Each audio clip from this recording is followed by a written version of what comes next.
نبی پاک صلی اللہ علیہ وسلم کی حدیث ہے مسلم میں طبرانی میں، حضور نے فرمایا آؤ میں تمہیں پچھلے زمانے کے ایک ایماندار نوخیز ولی اللہ کی بات سناؤں۔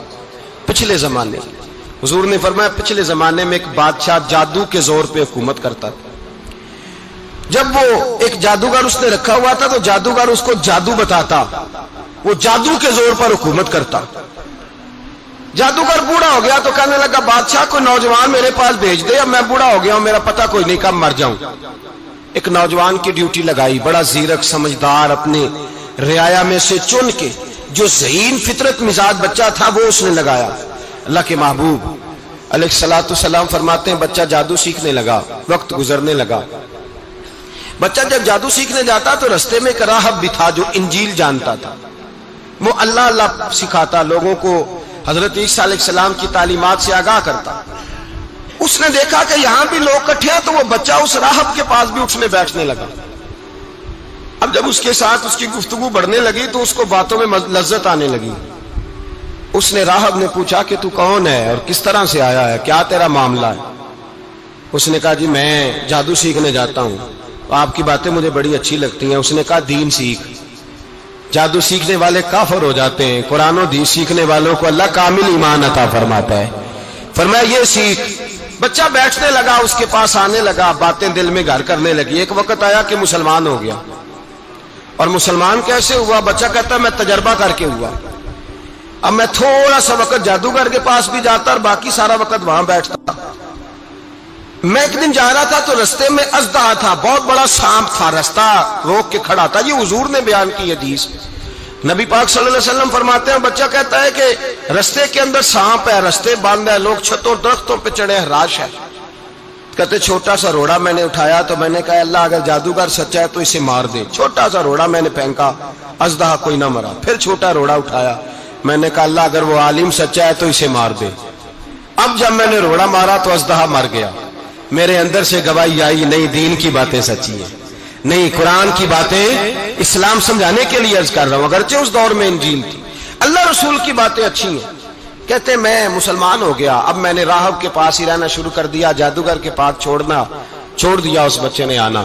بادشاہ پوچھتا کہاں زیادہ وقت گزارتے ہو تو وہ بات گول کر دیتا، وقت تیزی سے بڑھنے لگا۔ اللہ نے اس نوجوان میں طاقت پیدا کر دی، اب وہ اس کے اندر نا اللہ نے توانائی روحانیت پیدا کر دی، ابھی جوان ہے، 14-15 سال عمر ہے۔ اللہ نے اب جو بیمار بھی آتا وہ دعا کرتا تو اللہ صحت عطا کر دیتا، جو بھی آتا۔ بادشاہ کا ایک درباری تھا، بادشاہ کو پنکھا جلتا تھا، وہ اندھا ہو گیا، کوئی ایسی تکلیف آئی کہ نابینا ہو گیا، بڑے علاج کرائے شفا نہیں ہوئی۔ کسی نے اس بچے کا پتہ بتایا کانوں میں، اس کے پاس گیا تو بچہ کہنے لگا شفا تو ہو جائے گی پر کلمہ پڑھنا پڑے گا، مسلمان ہونا پڑے گا، جس پیغمبر کا میں غلام ہوں تجھے بھی بننا پڑے گا، دین پہ عمل کرنا پڑے گا، اللہ شفا دیتا ہے۔ اس نے کہا تو مجھے کلمہ پڑھا، مجھے شفا دے، میں تیار ہوں۔ اس نے کہا شفا تو اللہ دیتا ہے۔ اس نے اللہ تبارک و تعالیٰ کا ذکر کر کے دعا مانگی، یہ مسلم شریف میں حدیث ہے، طبرانی میں موجود ہے۔ اللہ نے اسے شفا دی، اس نے کلمہ پڑھنا شروع کر دیا۔ یہاں ایک نقطہ لکھا ہے ہمارے علماء نے، کہتے ہیں جب اللہ ولایت عطا کرتا ہے نا تو یہ سفید بالوں والے کا حصہ نہیں ہوتی۔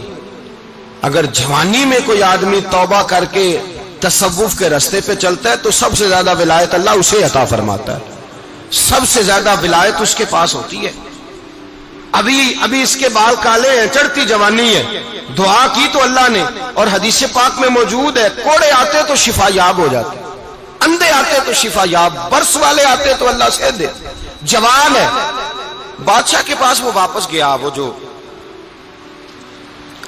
آدمی جس کی آنکھیں ٹھیک ہوئی تھی۔ بادشاہ نے پوچھا کہ کیسے شفا ملی؟ تو کہنے لگا میرے رب نے شفا دی ہے۔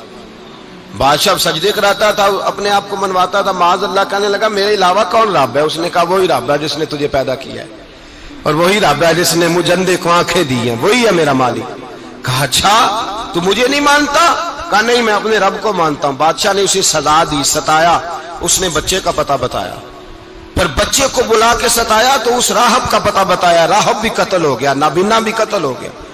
بادشاہ نے کہا سپاہیوں سے اس بچے کو لے جاؤ اور پہاڑ کی چوٹی پہ جا کے نیچے پھینکو تاکہ مر جائے.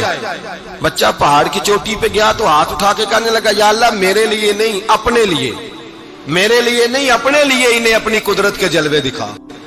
میرے لیے نہیں، اللہ کے بندے اپنی جان بچانے کی دعائیں نہیں مانگتے، اپنے لیے انہیں اپنی قدرت کے جلوے دکھا. یہ دعا مانگی، جتنے لوگ ساتھ آئے تھے وہ سارے زمین پہ گرے اور سب مر گئے، پہاڑ سے گر کے مر گئے. بچہ واپس سیدھا بادشاہ کے پاس کہنے لگا لو بھائی میرے رب نے مجھے بچا لیا ہے. جوان کا ایمان دیکھو، میرے رب نے مجھے، بولو میرے اللہ نے مجھے ایمان کی گواہی دے رہا ہے، میں بچ گیا ہوں، تو جھوٹا ہے، میرا رب سچا ہے. اس نے کہا لے جاؤ اس کو دریا میں، کشتی میں بٹھاؤ، بیچ دریا کے جا کے دھکا دے دو.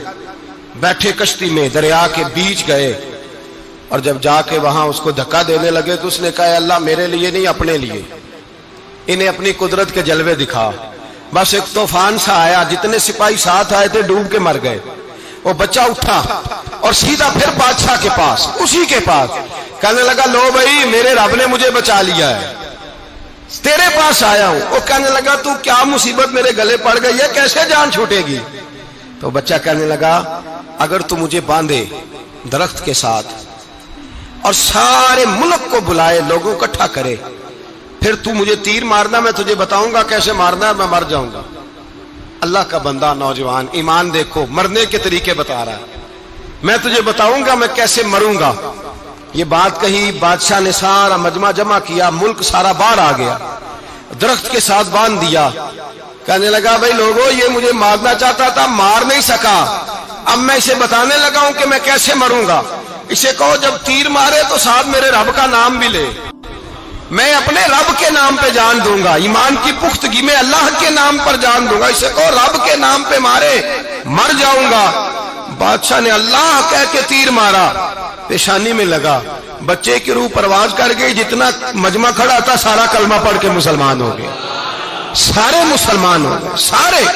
میرے رسول پاک سید عالم صلی اللہ علیہ وسلم نے نوجوانوں کو بتایا جب تمہارے اندر ایمان کی قوت آئے گی تو اللہ تمہاری مدد کرے. فرمایا وہ نوخیز ولی تھا، ابھی جوان رانا تھا، ابھی اس کی پیشانی پر جوانی کے آثار تھے، لیکن اس نے اللہ کو راضی کیا، رب کریم کو راضی. ولایت کا مطلب بڑھاپا نہیں، ولایت کا مطلب وہ نہیں کہ جب بڑا لمبا وقت گزر جائے تو پھر آدمی آئے کہ نہیں اب کیا کرنا ہے، اب مسجد ہی ہے، اب تو اس کے علاوہ گزارا ہی کوئی نہیں. تو اس وقت کا آنا اللہ کی بارگاہ میں قبول تو ہے، لیکن شاباشی اسی کو ملتی ہے جو جوانی کا وقت آئے، جو عین اس وقت آئے جو وقت میرے رسول پاک علیہ السلام کے غلام عبداللہ ابن عمر، حضرت عبداللہ ابن عمر رضی اللہ تعالیٰ عنہ فرماتے ہیں کہ میں نکلا، مجھے سفر کے لیے جانا تھا، تو تھوڑی سی کھجوریں، تھوڑا سا سرکہ، ایک شہد کی بوتل، چیزیں میں نے سفر کے لیے ساتھ رکھ لی. میں جب مدینے سے باہر صحرا میں نکلا نا تو رمضان نہیں تھا، غیر رمضان تھا. میں نے ایک نوجوان کو دیکھا بکریاں چرا رہا ہے، بکریاں چرا رہا ہے. اے جوان، آپ فرماتے ہیں اس کا چہرہ بڑا نورانیت والا، گرد پڑی ہوئی پر بڑا حسین. فرماتے ہیں میں نے اس کو کہا کہ آ جاؤ کھانا کھا لو، روزے بھی نہیں تھے. کہنے لگا نہیں میں نے روزہ رکھا ہوا ہے. فرماتے ہیں میں نے کہا پتہ کروں کہ نیرا نیک ہی ہے کہ پرہیزگار بھی ہے. نیک وہ ہوتا ہے جو نماز پڑھے روزہ رکھے، پرہیزگار وہ ہوتا ہے جو گناہ سے بچے، وہ پرہیزگار ہوتا ہے. کہا پتہ کروں پرہیزگار بھی ہے کہ نہیں. کہتے میں قریب گیا تو میں نے جا کے اس کو کہا بھائی تیری بکریاں بڑی پیاری ہیں، میرا دل کرتا ہے ایک بکری مجھے دے دو. کہتے وہ جوان، غربت بھی، پریشانی بھی، پر دامان توکل کی یہ خوبی ہے کہ اس پر پابند لگے ہوتے ہیں، دھبے نہیں ہوتے. غربت ہے. کہا جناب ایک بکری دے دو. آنے لگا جناب بکریاں میری نہیں، بکریوں کا مالک کوئی اور ہے. کہتے میں نے آزمانے کے لیے کہا کہ بکریوں کے مالک کو کہنا ایک بکری بھیڑیا لے گیا ہے، کہہ دینا بھیڑیا لے گیا ہے. تو کہتے اس نے میری طرف دیکھا، گرد سے اس کے بال لٹے ہوئے، آنکھوں میں روشنی، چہرے پہ اطمینان، لب و لہجے میں ایمان کی طاقت. نوجوان کہنے لگا حضور بکریوں کے مالک کو تو کہہ دوں گا بھیڑیا لے گیا ہے، جب عرش کا مالک پوچھے گا تو کیا جواب دوں گا، اللہ کو کیا جواب دوں گا. کہتے ہیں میں کانپنے لگا، اس کی بات سن کے واپس آیا، جو کام نکلا تھا وہ چھوڑا، واپس لوٹ آیا. میں نے پتہ کیا کس کا غلام ہے، پتہ چلا فلاں آدمی کا ہے. کہتے میں نے پہلے غلام خریدا، پھر پتہ کیا تیرے پاس بکریاں کتنی ہیں، اس نے کہا 400. کہتے میں نے مالک سے ساری بکریاں خریدی، پھر غلام کو بلایا، پھر وہ بکریاں تحفے میں دی، تحفے میں۔ کہنے لگا حضور یہ سارا کچھ مجھے کیسے ملا؟ میں نے کہا تیرا ایمان بڑا پختہ تھا تو میرے رب نے تجھے انعام عطا فرمایا۔